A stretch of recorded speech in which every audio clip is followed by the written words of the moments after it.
Break के बाद एक बार फिर से आपका स्वागत है। हमारे साथ कुछ और खास मेहमान भी जुड़े हैं। RKP सिंह जी हमारे साथ पहले से थे मौजूद, वरिष्ठ नेता बीजेपी, और अब हमारे साथ वसीम अहमद जी कांग्रेस के वरिष्ठ नेता भी जुड़ गए हैं। वसीम जी स्वागत है आपका भी।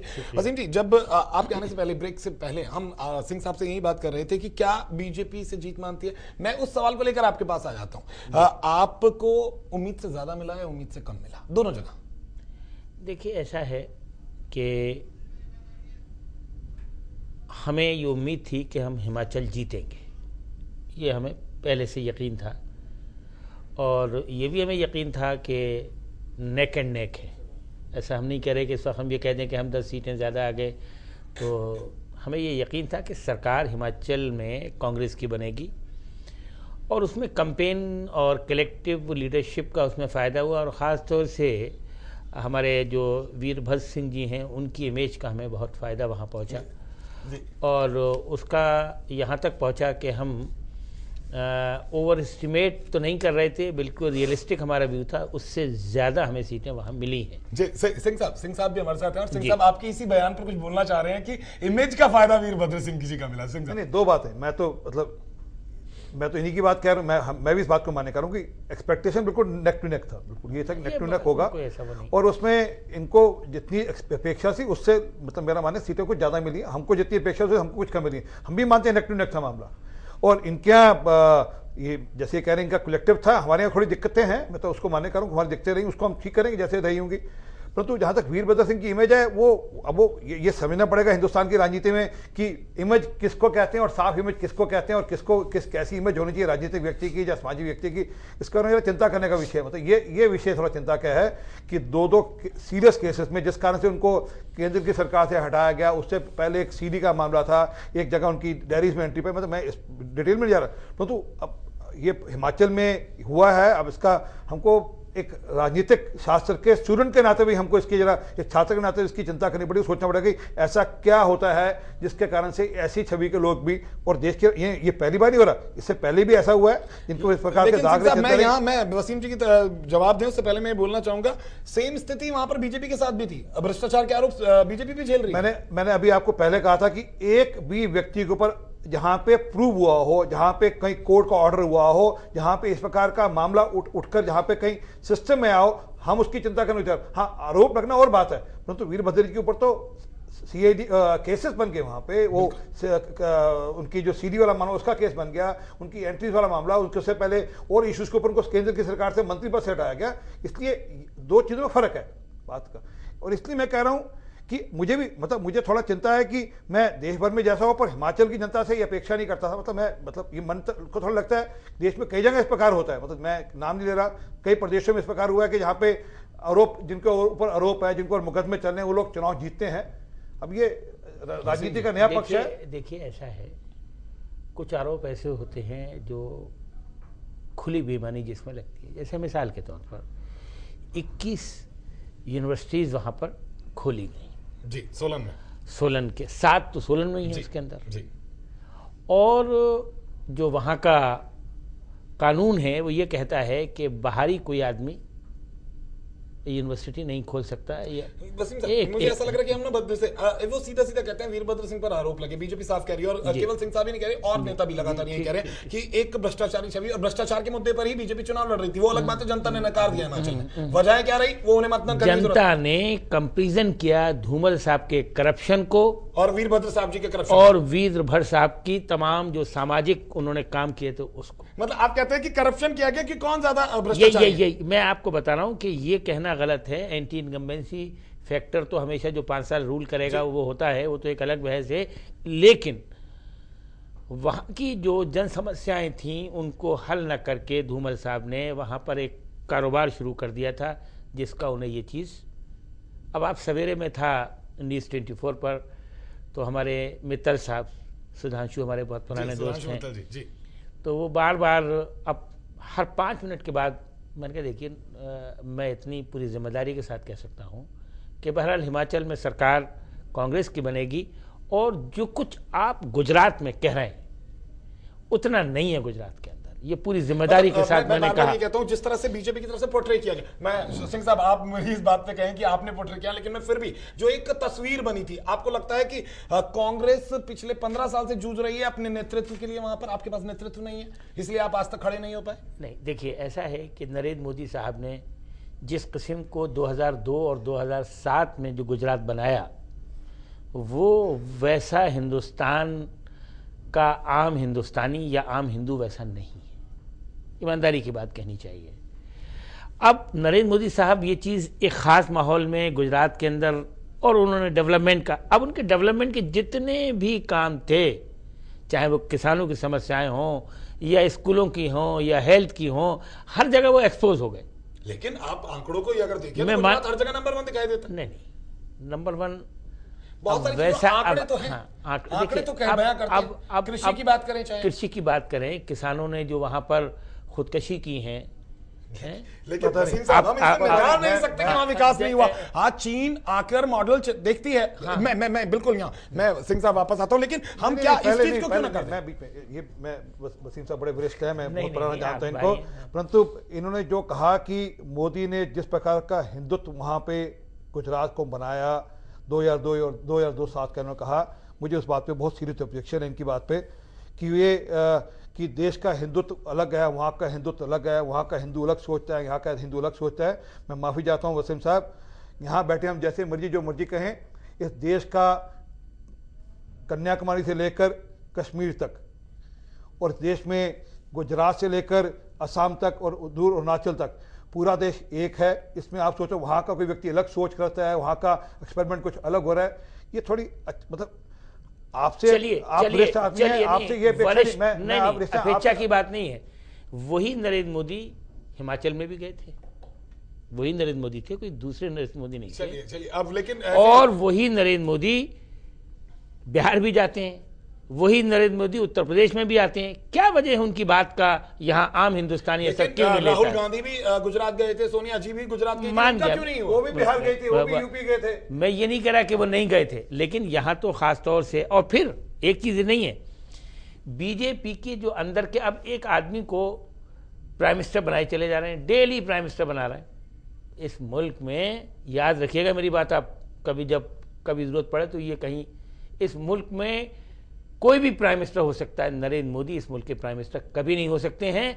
ना हिंदुस्तान चाहेगा, ना नहीं, ना इंडिया अलाइज चाहेंगे। याद रखिएगा मेरी बात, कोई सवाल नहीं होता है। डिसाइड नहीं करेगी सर नीति दूसरी पार्टी की बात ही नहीं है, बात हो रही है उसूल की। मैं पूरा हिंदुस्तान भी, जैसा हमारे भाई ने कहा अपनी जगह, आप भी जानते हैं, मैं भी जानता हूं, अच्छी तरीके से जानता हूं, इस हिंदुस्तान में अभी वो जहन आम हिंदुस्तानी का नहीं है जो नरेंद्र मोदी साहब की सोच है। उस सोच का अगर हिंदुस्तान बन गया तो फिर समझ लीजिए कि फिर हम हिंदुस्तानी कहलाने के हकदार नहीं होंगे। मैं माफी चाहता हूं, मैं इस बात से बिल्कुल इनकी अपोज करता हूं इस बात का कि इन्होंने जो कहा कि जिस प्रकार का, एक तो ये गुजरात के में भी ये कहते थे कि नरेंद्र मोदी जीतेंगे नहीं, नरेंद्र मोदी हारेंगे नहीं, ये हमने कभी नहीं कहा। आपके लोग लगातार टीवी लगातार आपके जितने लोग थे सब कहते थे कि इस बार रिजल्ट डिफरेंट होंगे, इस बार रिजल्ट डिफरेंट होंगे, इस बार रिजल्ट दिखेंगे, आपको दिख जाएंगे। इस बार नरेंद्र मोदी हमने नहीं कहा, हमने एक बार नहीं कहा, ये टीवी चैनल में जहां पोलस्टर्स ने कहा, बीजेपी की ओर से कभी किसी एक व्यक्ति को आप ये कहते बता दोगे कि हमने इतनी सीटें कही थी, मैं मान जाऊंगा, हमने किसी हमारे व्यक्ति ने कहा। एक मिनट मेरी बात सुनो दीजिए, एक मिनट बात। और जहां तक ये कहना कि गुजरात की जनता ने उनको तीसरी बार मुख्यमंत्री बनाया, हमारी पार्टी को 5वीं बार वहां पे सत्ता में, हमारी शीला जी 3 दफा बन चुकी हैं, अब 4वीं दफा की तैयारी कर रही हैं। वही बता देंगे, उस पे भी आता हूं, अगर आप दिल्ली पे उस पे भी आता हूं, परंतु एक मुझे बात तो इसलिए कहना कि ये आने वाले समय में देश क्या करेगा, समाज तय करेगा कि उन्होंने किसको प्रधानमंत्री बना, किसको। ये कांग्रेस पार्टी नहीं तय करने वाली कि देश का प्रधानमंत्री कौन होगा। अगर इतना मन में है तो आप राहुल गांधी को उतारते ना, पूरा जाकर कैंपेन करते हैं वहां पे जी। वो 2014 का चुनाव की अगुवाई अगर कोई करेगा हमारी पार्टी में, तो सोनिया जी के बाद अगर कोई करेगा तो वो राहुल जी करेंगे, ये फैक्ट है अपनी जगह। मैं वसीम जी यहाँ आप दोनों लोगों को रोकना चाहूंगा। बात यहाँ हिमाचल और गुजरात की चल रही है, लेकिन जो बातें निकल कर आई है वो नेतृत्व को लेकर निकल रही है, क्योंकि कहीं ना कहीं ये आप भी मानेंगे, चाहे आप स्वीकार करें ना करें, कांग्रेस के पास गुजरात में नेतृत्व की कमी है और पिछले 15-20 सालों से नेतृत्व की कमी रही है। अब तक जो शंकर सिंह वघेला अगर आपके आए, वो भी आरएसएस की कोख से ही आए, जितने लोग वहां पर आए, आपके पास नेतृत्व की कमी रही है। अब आप बात करते हैं मेन लीडरशिप की, आप कहते हैं अब सोनिया जी के बाद कोई होगा तो राहुल जी होंगे। अगर वो मोदी के लिए कहते हैं तो आप इसमें फिर रिएक्ट क्यों करते हैं? वो भी तो रिएक्ट कर सकते हैं। क्या परिवारवाद की राजनीति चल रही है कांग्रेस में? देखिए ऐसा है, परिवारवाद की राजनीति तो जाहिर है कांग्रेस में जमाने से परिवारवाद चल रहा है, तो मैं कह दूं कि नहीं तो वो भी गलत है, मैं कह दूं ऐसा कैसे हो जाएगा भाई, इंदिरा जी के बाद राजीव जी, फिर संजय गांधी जी, फिर उसके बाद तो फिर उन्हें भी हक है मोदी का नाम लेने का। सर हम ये नहीं कह रहे कि वो न कहें, बिल्कुल कहें, लेकिन ये जो नाम मैं ले रहा हूं इनमें जमीन आसमान का फर्क है। लेकिन ये फर्क डिसाइड जनता करेगी ना वसीम साहब। देखिए अब इनको यहाँ जमीन आसमान का फर्क दिखता है जी, ठीक है। जरा 84 के बाद राजीव गांधी को सोच लीजिए। मैं थोड़ा सा, हमें ऐसा लग रहा है मुद्दे से भटक रहे हैं वसीम साहब। इशू पे जाते हैं, मैं तो कहता हूं 84 के बाद जरा राजीव गांधी, और एक भी मुझे सोच होता, मुझे आज मैं कहना नहीं चाहता, एक भी व्यक्ति को सजा नहीं मिली उस सारे मामले में। सिंह साहब, 3 लोग कटे जाते हैं, एक व्यक्ति को सजा नहीं मिलती, एक तरफा ये थोड़ा सा ना मामला मुझे ऐसा लगता है, क्योंकि अभी जो मेन मुद्दा है कि हिमाचल में रिजल्ट आ गए हैं, गुजरात में नतीजे आ गए हैं, और उसके बाद मंथन की जरूरत मुझे ऐसा लगता है दोनों पार्टियों में, कमजोरियां दोनों पार्टी में। ये एक हमारी सोच है जो हम लगातार सुबह से कर रहे हैं, जो हमने नतीजे देखे हैं, जो इस तरह का वोट पोलराइजेशन हुआ है, जिस तरह के मुद्दों पर बात हुई है, कि कहीं ना कहीं जरूरत कांग्रेस को भी है गुजरात में सोचने की, और बीजेपी को भी है हिमाचल में सोचने की, सिंह साहब, और इस बात को आप भी नहीं नकारेंगे। लेकिन मैं सिर्फ एक सवाल में यही कहा था, बिल्कुल बिल्कुल, लेकिन वसीम साहब यहां सवाल घूम फिर के यहां आता है कि कांग्रेस बार बार 15 साल कहते हैं कि बच्चा बार बार पेपर दे रहा है, फेल होता है, मैं बैक का पेपर दूंगा और फर्स्ट आऊंगा। मैं मेरी बात को समझिएगा, लेकिन क्यों आखिर हम इतनी तैयारी नहीं कर रहे? आप अहमद पटेल जैसे दिग्गज को गुजरात के रण में उतारते हैं, वो खुद चुनाव नहीं लड़ते लेकिन पूरी ताकत झोंक देते हैं। यानी कि अहमद जी तो जानते थे कि वो चुनाव मतलब यहां पर कांग्रेस जीतने वाली नहीं। मैं आपसे यही कह रहा हूं कि हमारे नरेंद्र मोदी जी ने मियां मुशर्रफ कहा। अब मियां मुशर्रफ एक अलग चीज है, वो हिंदुस्तान के दुश्मन हैं, हम भी आप भी सब उनके बिल्कुल बिल्कुल, लेकिन पहले हिंदुस्तानी है। लेकिन अगर अहमद मियां पटेल कह के आप उनको ये कहेंगे कि वो अहमद मियां पटेल, तो क्या माने क्या है, क्या कहना चाहते हैं, मकसद क्या था? कांग्रेस की तरफ से भी 2007 में कुछ ऐसे बयान नहीं, कभी नहीं बताइए, एक बयान बताइए। मौत का सौदागर किसका बयान? मौत का सौदागर जब कहा था तो वो थे। अरे आप कमाल हो गए, बिल्कुल उनका जो रवैया था वो एक कातिल का था। कमाल हो गई आप। अच्छा तो राजीव गांधी का रवैया क्या था जी, बताइए। राजीव गांधी ने क्या किया था यहाँ पे? मैं तो क्या रवैया था राजीव गांधी का? यहाँ पे दिल्ली के अंदर 3000 लोग सिखों को, लेकिन एक तरफा राजीव गांधी का नहीं, मैं पूरी कांग्रेस पार्टी को उस कटघरे में खड़ा करता हूं। पूरी कांग्रेस पार्टी का रवैया ये बहुत पुरानी 1984 के कत्लेआम में क्या था जी? ये पुरानी बातें हैं जो बाहर निकल रही है। मुझे ऐसा लगता है हम उन पुरानी बातों को छोड़ के नई राजनीति, नई सोच की बात करते हैं। आज जनता समझदार है सिंह साहब, वसीम साहब आप भी मानेंगे, पढ़ी लिखी जनता, गुजरात की भी और हिमाचल की भी। और पढ़ी लिखी जनता ने दिखाया है कि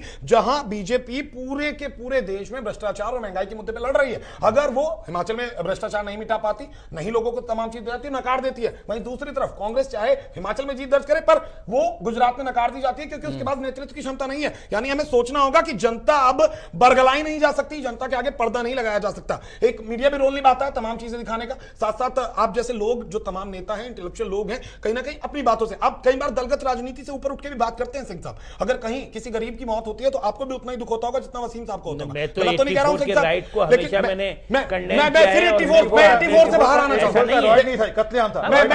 हूं। वसीम साहब मैं 84 नहीं हूं कि गलत चीज को, वसीम साहब यानी अयोध्या को मैं माफी चाहूंगा, हम इस मुद्दे से भटक रहे हैं। हम अगर उन तमाम चीजों को पीछे छोड़ दें, हम गुजरात को भी बहुत सारी ऐसी चीजें हैं उनको पीछे छोड़ दें और आज की बात करें, 15 साल बाद भी वसीम साहब मैं आपसे सीधा सवाल पूछ रहा हूं, 15 साल बाद भी कांग्रेस वहीं खड़ी है जहां थी, वो क्यों नहीं बढ़ पा रही है? उसके अंदर क्यों ऐसी क्या कमजोरी है? देखिए ऐसा है, इसमें कोई शक नहीं है कि वहां पर इस वक्त जो मौजूदा हाल वहां रहा और जिस किस्म का एक जहन तैयार किया गया जी, और उसमें पहले कम्युनिज्म के नाम पर फिर विकास के नाम पर नरेंद्र मोदी ने अपना एक आपको ऐसा नहीं लगता एक पैकेज तैयार था बहुत खूबसूरत सा जिसमें काम भी हुआ था विकास का जो दुनिया मानती है और उसके अलावा तमाम चीजें भी। लेकिन ऐसा नहीं है कि वो 40 साल का जो हुकूमत कांग्रेस की थी उसमें विकास नहीं हुआ था, उसमें भी विकास हुआ, बिल्कुल हुआ, बहुत विकास हुआ, वो एक अलग चीज है उस वक्त क्या। लेकिन हाँ, ये जो इस बीच में 2002 के बाद और 2007 के बाद जो माहौल बनाया गया और उसके बाद वो समझ गए कि ये माहौल अब मुझे ऐसा लगता है वसीम साहब आप सिर्फ एक माहौल की बात कर रहे हैं। अब मैं यहाँ ये कहना चाहूंगा कुछ मुद्दे भी होते हैं, कुछ लोकल मुद्दे भी होते हैं, स्थानीय मुद्दे भी होते हैं। सौराष्ट्र के मुद्दे पे जहां खुद मोदी साहब खुद ये मानते हैं कि हाँ बहुत सारी जगह भी पानी की दिक्कतें हैं, आदिवासी इलाकों में दिक्कतें हैं, वहां आप अपनी जीत नहीं दर्ज करा पाए, ये आपकी कमजोरी है, ना कि वहां पर बनाए गए माहौल की कमजोरी। मैं बहुत स्पष्टता बात कर रहा हूं। वहां मैं बीजेपी की भी बात करता हूं, हिमाचल में अगर कांगड़ा बेल्ट के अंदर आपके पहले 8-9 विधायक आते हैं जीतकर पिछली बार, और इस बार वहां पर आपके 3 रह जाते हैं, तो ये गलती बीजेपी की है, ना कि कांग्रेस की। मैं यही आपसे कह रहा हूं कि वो हिमाचल जिस एरिया की आप बात कर रहे हैं, कांगड़ा है, शिमला है, या आपका पुराना हिमाचल जिसको आप कहिए वो कहिए, ये कांग्रेस का ट्रेडिशनल क्या नाम गढ़ रहा है, ट्रेडिशनल गढ़ रहा है। पिछली बार इसमें सेम थी सर, वो अलग बात है, वो हो गई, उसे मान आप गुजरात में अलग बात नहीं मानते, हिमाचल में अलग बात मानते। नहीं, इसलिए मान रहे हैं कि हिमाचल में बीजेपी तैयार नहीं थी अपनी हार मानने के लिए, तैयारी नहीं थी। हम कम से कम इस बात के लिए तैयार थे। अभी आपने कहा कि हम भी सोच रहे नेक टू नेक होगा। हाँ हम कह रहे हैं, आप सोचो, हम भी आप भी कह रहे हैं नेक टू नेक होगा, तो हम तो इसमें हम क्या मतलब ये हुआ, इसका तो आप ही कह रहे हो, हम क्या कह रहे हैं, और हमने शुरू में कहा, सुनिए आपके चिदम्बरम साहब ने आज सुबह कहा, वहां के अवाम ने धूमल साहब को अपने प्रदेश का अगला होने वाला दोबारा मुख्यमंत्री नहीं समझा, और उनके करप्शन को, उनकी तमाम चीज़ों को उसके जहन में बातें नहीं। ये पूरा इलेक्शन एंटी इनकम्बेंसी के फैक्टर पर नहीं हुआ है, बल्कि करप्शन के नाम पर हुआ है, और लोगों ने ये तय किया कि नहीं भाई अब हमें कांग्रेस को लाना चाहिए, या फिर करप्शन के आरोप तो कांग्रेस भी कम नहीं झेल रही है वसीम साहब। मैं मान रहा हूं उसे, मैं कब कह रहा हूं नहीं, मैं कब कह रहा हूं। तो फिर तो आपको किसी भी प्रदेश में लड़ने से पहले इस बात का डर रहता होगा करप्शन के आरोपों से हमें फिक्र है? नहीं, तो उन करप्शन के आरोपों का हम हर जगह जवाब भी दे रहे हैं, ऐसा नहीं कि जवाब नहीं दे रहे हैं। सिंह साहब नहीं, मैं वापस आता हूं। अगर आप हिमाचल की स्पेसिफिक बात करते हैं, हिमाचल अभी वसीम साहब ने शुरू में कहा कि हमें भी था कि नेक टू नेक होगा मामला। बिल्कुल सर, हमको भी लगता था कि ठीक है, हमने उतना चाहे परफॉर्म नहीं किया होगा, नेक टू नेक होगा, उसमें हम बना लेंगे, सरकार बन जाएगी। परंतु मैंने शुरू में आपसे एडमिट कहा कि हम अपनी हार को मानते हैं, हम उसका विश्लेषण करेंगे। जिस कांगड़ा बेल्ट की आप बात करें, वहां पे हमारे बड़े दिग्गज नेता हैं। आप गुजरात में क्यों नहीं मान रहे? बात तो पूरी और उसमें जहां कमी रही है उसकी हम चिंता करेंगे। मैं तो शुरू में इसी से शुरू किया, परंतु गुजरात के मामले में आज सुबह चिदम्बरम साहब का क्या बयान था कि गुजरात में हम हारे नहीं है, मतलब साफ दिख रहा है हारे हैं, सूखड़ा साफ हो रहा है, उसको आज कह रहे नहीं हमारे नहीं है। क्या कहते हैं? मैं तो बड़ी साफ बात कर रहा हूं, मैं इसको इसलिए हार नहीं मानूंगा कि अगर 1 से 17 भी आ जाती तो मैं अपनी हार मान लेता, 1 से 18 आ जाती तो हो गई। ये 1995 से वापस आ नहीं पा रहे, उसको कहेंगे आप वसीम साहब। लेकिन बीजेपी हिमाचल में अपनी हार स्वीकार कर सकती है, 26 वहां पे उनके भी बहुत ज्यादा वो ऐसा नहीं है, और आप पिछली बार जितने ही हैं कुछ खास फर्क नहीं है, एक सीट का फर्क है, 2 सीटों का फर्क है, और बीजेपी फिर से वहां सरकार बना रही है, तो आप अपनी हार स्वीकार क्यों नहीं करते? आप क्यों नहीं मानते आपके नेतृत्व में वहां कमी है? हम ये कह रहे हैं कि हम हारे, हम कब कह रहे हैं जीत रहे हैं? लेकिन अभी आप कह रहे थे मैं इसे हार नहीं मानता। मैं इसलिए हार नहीं मान रहा हूं कि जो ये कहा गया था कि 1 से 17 और 1 से 20 और 1 से 26 और 1 से 29 और 1 से 40 तक चले गए थे, और कुछ लोग तो 150 कहते थे। लेकिन ऐसा तो हिमाचल में भी कहा गया था कांग्रेस की तरफ से, नहीं, कई बार कहा गया कि हम 50 से भी ऊपर चले जाएंगे 68 में। वो अलग बात है, वार में तो जब वार में होते हैं तो हम ये कह देंगे हम कह रहे हैं। नहीं, पर मैं मैं वापस से कह रहा हूं, मैं टीवी आपके टीवी चैनल के माध्यम से एक पार्टी का जिम्मेवार कार्यकर्ता होने से कह रहा हूं कि हमारे किसी भी कार्यकर्ता, हमारे किसी पार्टी के लीडर ने कहीं पे भी एक बार भी बयान दिया हो कि हम 140 लाएंगे, 135 होंगी, हमारे किसी लीडर ने कोई एक बार भी आंकड़ा दिया हो, तो मैं उसके लिए जिम्मेवारी मीडिया में पोस्टर्स ने जो कहा उसके लिए हमारे पास बात होती है जी। अब मैं क्योंकि उन बयान की मेरे पास कॉपी नहीं है, आप ढूंढिए, आप ढूंढ कर लाइए, अगली बार फिर आइए इस डिबेट पे। नहीं, रवि प्रसाद जी ने क्या कहा है? बिल्कुल एक बार नहीं कहा कि हम 170 साहब ने क्या कहा है? आप एक बार बता दीजिए कहा उन्होंने फिगर दी है? 10 जगह कहा। आप एक बार फिगर दे देंगे, मैं कार्यकर्ता जिम्मेवार कार्यकर्ता कह रहा हूं कि मैं आपसे इस चैनल पे आकर, अरे मैं आपके इस चैनल पे आकर आपसे माफी मांगूंगा, परंतु आप ये जो फिगर है सिर्फ पोलसर की है। आप दिक्कत है कि अपनी हार को हार मानने को तैयार नहीं है जी। इनकी बड़ी प्रॉब्लम क्या है? हार उतर नहीं रहा जी कि 95 से गुजरात जैसा बड़ा प्रदेश जो इन्होंने पिछले अब इनकी सबसे बड़ी प्रॉब्लम ये हो रही है कि हमने इनके 2 प्रदेश छीने हैं, उत्तराखंड छीना, हिमाचल छीना, और आइंदा आने वाले वक्त में छत्तीसगढ़ हो और चाहे वो मध्य प्रदेश हो, ये हम छीनने जा रहे हैं। जनता इसका फैसला नहीं, आप जनता करेगी। इसलिए मैं कहता हूं अगर किसी की हार है इस बीच में तो उत्तराखंड के बाद और हिमाचल दोनों हारने के बाद पंजाब आज बीजेपी रो रही है। पंजाब यूपी से सुफड़ा साहब, पंजाब से सुफड़ा साहब, वो सब भूल गए। आप क्या, अरे आपका वो हमारा क्या हुआ जी? आप आ गए क्या? नहीं, पर आप अपनी नहीं ना। अरे राहुल गांधी तो वहां पे प्रधानमंत्री के कैंडिडेट की तरह घूम रहे थे कि मैं देश का अगला भावी प्रधानमंत्री। एक गाँव में जो लोग यूपी में आए हैं पंजाब में क्या हुआ?